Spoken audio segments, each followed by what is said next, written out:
Hello everyone. So today we are going to discuss the chapter 1, the nature, scope and importance of marketing from a subject principles of marketing. Let us take it to the definition. Marketing is about identifying and meeting the humans in social need profitably. इसका मतलब है कि marketing का मतलब होता है कि हमें ह्यूमन नीड्स को आइडेंटिफाई करना है और फिर उन्हें मीटअप करना है और ये सारा काम हमें प्रॉफिट पे करना है. Example, MTR recognise ready to cook eat packaged food. MTR एक फूड पैकेजिंग कंपनी है जो ready to eat food provide करती है. उसने रिकॉग्नाइज़ किया कि लोगों के पास कुकिंग का टाइम नहीं है, सो इस चीज़ नीड को रिकॉग्नाइज़ किया और फिर उसने इस नीड को फुलफिल किया, वो भी प्रॉफिट पे. Marketing to the product oriented and consumer oriented. अब हम मार्केटिंग को ना दो ओरिएंट से पढ़ेंगे. पहला प्रोडक्ट ओरिएंटेड एंड दूसरा consumer oriented. Taking to the product oriented, transfer goods from producer to the consumer, concentrate on selling whatever is produce. Product oriented ये कहता है कि हमने गुड्स को ट्रांसफ़र करना है प्रोड्यूसर से कंज्यूमर पे, और इसका मेन फोकस होता है कि हमें जो भी हमने प्रोड्यूस कर दिया है, मतलब मार्केटिंग रिसर्च नहीं करनी है. आपने पहली प्रोडक्ट प्रोड्यूस कर दिया और जो भी प्रोड्यूस किया है बस उसे सेल कर देना है. Begin after the goods produce and and with the sale. ये शुरू होता है जब गुड्स प्रोड्यूस हो जाता है और एंड हो जाता है जैसे ही सेल हो जाता है. मतलब सेल आफ्टर सर्विसेज का कोई रोल नहीं है, और मार्केटिंग रिसर्च का मतलब गुड्स प्रोड्यूस करने से पहले जो रिसर्च की जाती है डिमांड को देखने के लिए, उसका भी कोई रोल नहीं है. Then taking to the consumer oriented, determine the requirement of the potential customer and supplying those products that satisfy their need. मतलब हमें potential customer को की needs को recognize करना है और फिर उनके according goods को बनाना है एंड उन्हें सप्लाई करके उनकी नीड्स को सेटिस्फाई करना है. Customer treated as a king. इस वाले कॉन्सेप्ट में जो कस्टमर होता है वो मेन किंग होता है, जिसके अराउंड सारा मार्केटिंग प्रोसेस घूमता है कि कस्टमर के अकॉर्डिंग हम उसे नीड आइडेंटिफाई कर रहे हैं, कस्टमर के अकॉर्डिंग प्रोडक्ट डिज़ाइन कर रहे हैं और उसकी नीड को मीटअप कर रहे हैं. This marketing is economic activity through which the commodity and services are exchange in return of money. So marketing की मैंने दूसरी डेफिनेशन यहाँ पे दी है कि मार्केटिंग एक इकोनॉमिक एक्टिविटी है जिसके अंदर हम कमोडिटी मतलब प्रोडक्ट और सर्विसेज को एक्सचेंज करते हैं पैसे के बदले में. The difference between the marketing and selling. Basically marketing और सेलिंग ना हमेशा इंटरचेंजेबली यूज होता है most of the time, but let me tell you marketing is a wider concept as compare to the selling, क्योंकि selling is just buying like selling a goods to the consumer, but marketing start होता है marketing research से और उसके बाद वो पूरा process शुरू होता है. सो first of all is starting point. Selling concept कहता है कि सेलिंग स्टार्ट होता है फैक्ट्री से, बल्कि मार्केटिंग कॉन्सेप्ट कहता है कि मार्केटिंग स्टार्ट होता है टारगेट मार्केट से. मतलब फैक्ट्री में जब गुड्स बन रहे होते हैं ना, वहाँ से सेलिंग स्टार्ट होती है, बट मार्केटिंग स्टार्ट होती है जब हम ये सोच रहे होते हैं कि हमें कौन से ग्रुप को टारगेट करना है, कि अगर हमने कपड़े सेल करने हैं सो हम कौन सी एज ग्रुप के लिए कपड़े बनाएंगे. Then product. सेलिंग में फोकस होता है प्रोडक्ट पे, बल्कि मार्केटिंग में फोकस होता है कस्टमर की नीड पे. सेलिंग में हम सिर्फ ये देखते हैं कि हमने कौन सा प्रोडक्ट बनाना है, बट मार्केटिंग में हम ये देखते हैं कि कस्टमर की नीड क्या है, उसके अकॉर्डिंग हम प्रोडक्ट बनाएंगे. दूसरा mean selling and promotion. Marketing का मीन्स है इंटीग्रेटेड मार्केटिंग. बेसिकली यहाँ पे मार्केटिंग फिलॉसफी के बारे में बात करी गई है. आप नेक्स्ट चैप्टर में मार्केटिंग फिलॉसफीज पढ़ोगे. So selling and promotion philosophy ये कहती है कि sell whatever you produce. आप ज़्यादा में प्रोड्यूस करो और उसे सेल कर दो जो भी आप प्रोड्यूस कर रहे हो. बट मार्केटिंग कॉन्सेप्ट ये कहता है कि आपने जो गुड्स प्रोड्यूस करने हैं वो कस्टमर के अकॉर्डिंग प्रोड्यूस करने हैं और फिर उसके बाद उन्हें सेल करने हैं. दूसरा add the profit through sale volume, the profit through the customer satisfaction. Selling concept कहते हैं कि हमें प्रॉफिट तो कमाना है लेकिन ज़्यादा गुड्स को सेल करके, मतलब सेल्स वॉल्यूम बढ़ा के. बट मार्केटिंग कॉन्सेप्ट कहते हैं कि प्रॉफिट तो हमें भी कमाना है लेकिन कस्टमर की नीड्स को सेटिस्फाई करके. Now the difference between the needs, wants and demand. ऐसा देखा जाता है कि नीड्स और वांट्स को ना इंटरचेंजेबली यूज़ करा जाता है, बट नीड्स और वांट्स में ना डिफरेंस है. अब what is needs? The basic requirement of human like food, clothing, air, water and shelter.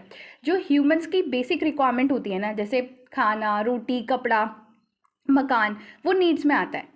But wants is when needs are directed to specific object that directly और indirectly satisfy the need और called wants. Wants का मतलब क्या होता है कि जब हम नीड को स्पेसिफिक कर देते हैं ना, तब वो हमारी वॉन्ट्स बन जाती है. अब taking to the example, suppose आपको भूख लगी है, that is a need. Hunger is a need.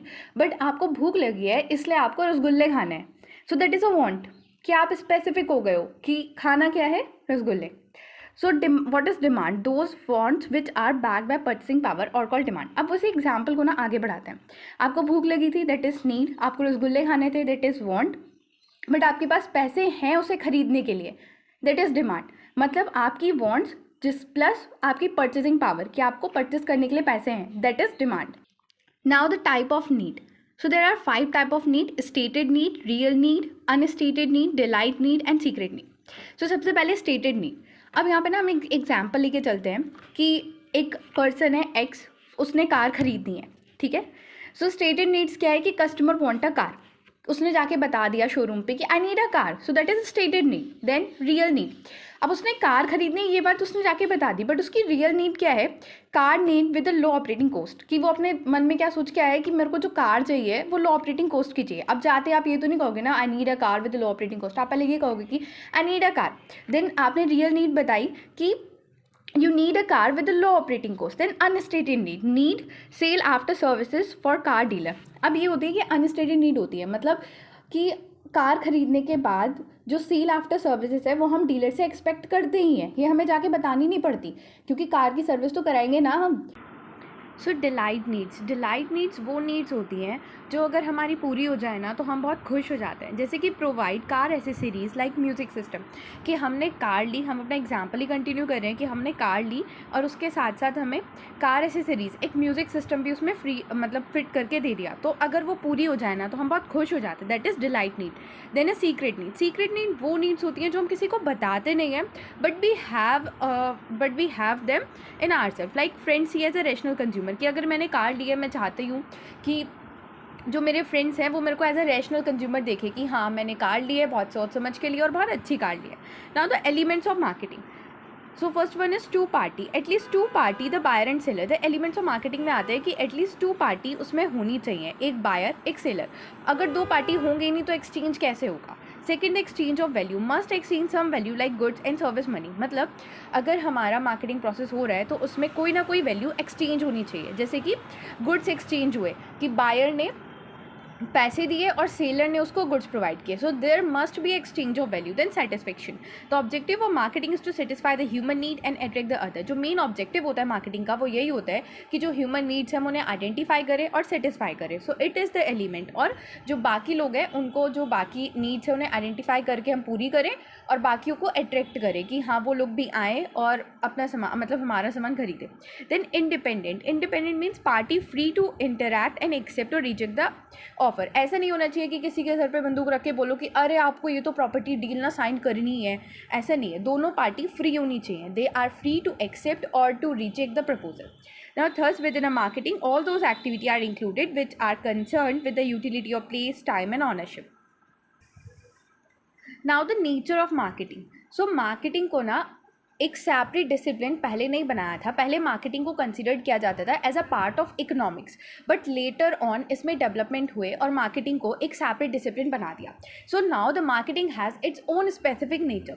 So first of all the marketing as a science has its own principle and a rules, scientific practices are followed, data collected and analyse before taking decision. Science क्या होता है, science simple होता है कि उसके अंदर कुछ specific principles होते हैं जो अगर यहाँ इंडिया में आप पूछोगे तो भी आपको सेम मिलेंगे, अमेरिका में जाके पूछोगे तो भी आपको वो सेम ही मिलना है, मतलब ओवरऑल वर्ल्ड वो प्रिंसिपल आपको सेम ही मिलना है। सो इसी तरीके से जो मार्केटिंग है उसके भी कुछ प्रिंसिपल्स हैं। हाँ, being a commerce is a dynamic subject, वो वेरी करते हैं, but still it have some rules and principle which are applied, और ये साइंटिफिक प्रैक्टिसेस बहुत अच्छे से फॉलोड की जाती हैं। और अगर हम कोई भी डिसीजन ले रहे हैं, मान लो कि हमने एक प्रोडक्ट इंट्रोड्यूस करना है, उसको इंट्रोड्यूस करने के लिए अगर हम कोई डिसीजन ले रहे हैं तो उसके लिए हम पहले प्रॉपर डेटा कलेक्ट करते हैं, उसे एनालाइज करते हैं और फिर उसके बाद ही प्रोडक्ट इंट्रोड्यूस करते हैं कि हाँ हम कौन से मार्केट को टारगेट कर रहे हैं, हमारा कितनी ग्रोथ हो सकती है, हम वो सारी चीज़ें देख कर ही अपने प्रोडक्ट को लॉन्च करेंगे। सो हम मार्केट एनालाइजेशन करते हैं, तो अब मार्केटिंग को एज अ साइंस हम कंसिडर कर सकते हैं। Then marketing is an art along with an ability and a qualification. If someone apply the personalized skill is called art. हमने आर्ट में पढ़ा है कि क्वालिफाइड और जो नॉलेज के साथ साथ अगर कोई अपनी पर्सनल स्किल्स भी अप्लाइड कर रहा है उसे आर्ट कहते हैं। अब देखो सारे जितने भी सिंगर्स होते हैं वो सेम राग सीखते हैं, बट जब वो गाना शुरू करते हैं या वो अपनी स्किल्स जब अप्लाइड करते हैं तो वो बहुत ही पर्सनलाइज्ड वे में करते हैं। जिस तरीके से अरिजीत सिंह गाता होगा वैसे श्रेया नहीं गा सकती, simple. In marketing, person required personalized way to perform a task. Marketing में भी इंसान के पास पर्सनलाइज्ड स्किल्स और वे होते हैं एक टास्क को परफॉर्म करने के. सो मार्केटिंग को हम आर्ट कंसिडर कर सकते हैं. Then a customer oriented, it is start and and with the customer. Customer oriented marketing पूरी तरीके से कस्टमर ओरिएंटेड ही है. ये स्टार्ट भी कस्टमर से होता है और एंड भी कंज्यूमर पे ही होता है. Job to satisfy and delight the customer, इसका मेन काम क्या है कि हमें कस्टमर को सेटिस्फाई करना है. All activity directed and focused toward the customer, जितनी भी एक्टिविटी हम कर रहे हैं स्टार्टिंग से लेके एंड तक की, वो सब में मेन फोकस्ड किस पे है? कस्टमर पे है, क्योंकि कस्टमर को एज अ किंग माना गया है मार्केटिंग का. Then separate discipline, earlier it was a part of economics but now recognised as a full fledged discipline. अभी मैंने बताया कि पहले इसको इकोनॉमिक्स का पार्ट माना गया था, but now it is recognized as a full-fledged discipline. Modern concept has emerged like a green marketing, environmental protection. क्यों माना गया? क्योंकि अब बहुत सारे मॉडर्न कॉन्सेप्ट आ गए हैं, जैसे कि ग्रीन मार्केटिंग, इन्वायरमेंटल प्रोटेक्शन. इसलिए अब मार्केटिंग को as a full fledge discipline माना जाता है. It get it strength from a law, sociology, statics. अब इस पॉइंट को समझने वाली बात है कि इसकी जो स्ट्रेंथ है ना वो अलग डिसिप्लिन से आती है, जैसे लॉ से, साइकोलॉजी, स्टार्ट से. अब ये चीज़ क्या बोलती है कि मार्केटिंग ना एक ऐसा डिसिप्लिन है जो बाकी सारी चीज़ों से अपना कॉन्सेप्ट, जैसे कि अगर हमें कोई एक नया प्रोडक्ट लॉन्च करना है सो हम उसका स्टैटिकल डेटा एनालाइज करेंगे, लोगों की साइकोलॉजी एनालाइज करेंगे और तभी उस प्रोडक्ट को लॉन्च करेंगे.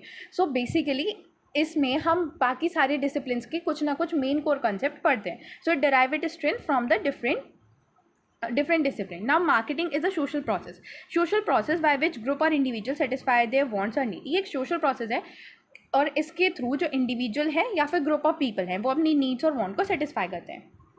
Then system of interacting a business activity, process through which a business enterprise institute interact with customer and stakeholder with objective to earn a profit. ये क्या है? एक सिस्टम है जहाँ पे बिजनेस इंटरैक्ट करके बिजनेस एक्टिविटीज़ की जाती है. मतलब एक ऐसा प्रोसेस जहाँ पे जितने बिजनेस एंटरप्राइज और इंस्टीट्यूट हैं वो कस्टमर से इंटरैक्ट करते हैं, स्टेक होल्डर से इंटरैक्ट करते हैं और उनको अपना सामान बेच के या उनसे इंटरैक्ट करके उनकी नीड्स को सेटिस्फाई करके प्रॉफिट अर्न करते हैं. Now the importance of marketing. So marketing की इंपॉर्टेंस हमने दो फील्ड में रिकॉग्नाइज की है, the role of marketing in a firm and role in a economy. अब रोल ऑफ मार्केटिंग जो फर्म में है उसे भी हमने दो पार्ट में डिवाइड किया है. कैसे? The heart of the business organisation and creation of time, place, position, utility. देखो, the heart of the business organisation. अब मार्केटिंग को हम बिजनेस ऑर्गेनाइजेशन का हार्ट क्यों बोल रहे हैं? हार्ट क्या होता है? जो मेन इंपॉर्टेंट ऑर्गन होता है उस चीज़ को हर्ट, मतलब जो जब कोई चीज़ बहुत इंपॉर्टेंट होती है उसको हर्ट बोला जाता है. तो यहाँ पे मार्केटिंग को बिजनेस ऑर्गेनाइजेशन का हर्ट बोल रहे हैं because it played a starting role for other function of organisation. अब ये क्या करता है? दूसरे फंक्शंस के लिए, दूसरे फंक्शंस मतलब production, then financing, budget, sale, सबके लिए स्टार्टिंग वाला काम करता है. मतलब जब हमें पता होगा, अगर हम मार्केटिंग रिसर्च करेंगे तभी तो हमें पता चलेगा ना कि हमने कौन सा प्रोडक्ट बनाना है, कैसे बनाना है. अगर मार्केटिंग रिसर्च ही नहीं होगी, हमें पता ही नहीं होगा कैसा प्रोडक्ट बनाना है, तो हम मैन्युफैक्चरिंग कैसे शुरू कर सकते हैं? सिंपल. उसके अकॉर्डिंग अगर हमें पता नहीं होगा मैन्युफैक्चरिंग कितनी करनी है, कैसे करनी है, तो हम फाइनेंशियल डिसीजन कैसे ले सकते हैं, कैसे हम पैसा लेके आ सकते हैं. So it is played a starting role for other function, give top priority to the need of customer. अब इसमें हमने स्टार्टिंग से लेके अब तक यही पढ़ा कि कस्टमर बहुत इंपॉर्टेंट होता है. सो ये टॉप प्रायोरिटी देता है कस्टमर की नीड्स को, directed towards the satisfaction of customer. और इसका मेन एम यही होता है कि हम कस्टमर को सेटिस्फाई करें. Then creation of time, place, position, utility, transport goods from producer to the consumer. ये टाइम यूटिलिटी कैसे क्रिएट करता है? क्योंकि ये गुड्स को ट्रांसपोर्ट करता है प्रोड्यूसर से कंज्यूमर तक. देन पोजीशन यूटिलिटी कैसे क्रिएट करता है? स्टोर करता है गुड्स को in a warehouse until the demand. मतलब जब तक डिमांड नहीं आती है तब तक गुड्स को वेयर हाउस में स्टोर करके रख सकता है. Ownership utility is created through the sales of good. और ऑनरशिप यूटिलिटी कैसे क्रिएट होती है? जब हम गुड्स को सेल कर देते हैं. मतलब ऑनरशिप सेलर के पास से बायर के पास तक चली जाती है, that is ownership utility. Now the role in economy, determine the need of customer. Economy में क्या रोल प्ले करता है कि ये कस्टमर की नीड को डिटरमाइन करता है. और कस्टमर ऐसा होता है कि हमारे पास कोई चीज़ नहीं है, लेकिन अगर हम टेलीविज़न पे या कहीं पे उसका एडवर्टीज़मेंट देखते हैं या हम देखते हैं कि स्टार्स उन्हें यूज़ कर रहे हैं, ठीक है, एक्टर्स उन्हें यूज़ कर रहे हैं, तो हमारी जो डिमांड थी वो क्रिएट हो जाती हैं. सो ये हमारी डिटरमाइन करता है कस्टमर की नीड्स को. मतलब हमारी पहले वो नीड नहीं थी, but now with the time and changing of the fashion अब वो हमारी नीड बन रही है. So it determine the need of customer, improve the standard of living. ये हमें बेस्ट से बेस्ट प्रोडक्ट प्रोवाइड करके हमारे स्टैंडर्ड ऑफ लिविंग बढ़ाता है. Then generate the employment. अब मार्केटिंग प्रोसेस हो रहा है, सो कितने सारे लोगों को एम्प्लॉय करा जा रहा है पर्सनल सेलिंग करने के लिए, एडवर्टीजमेंट के लिए।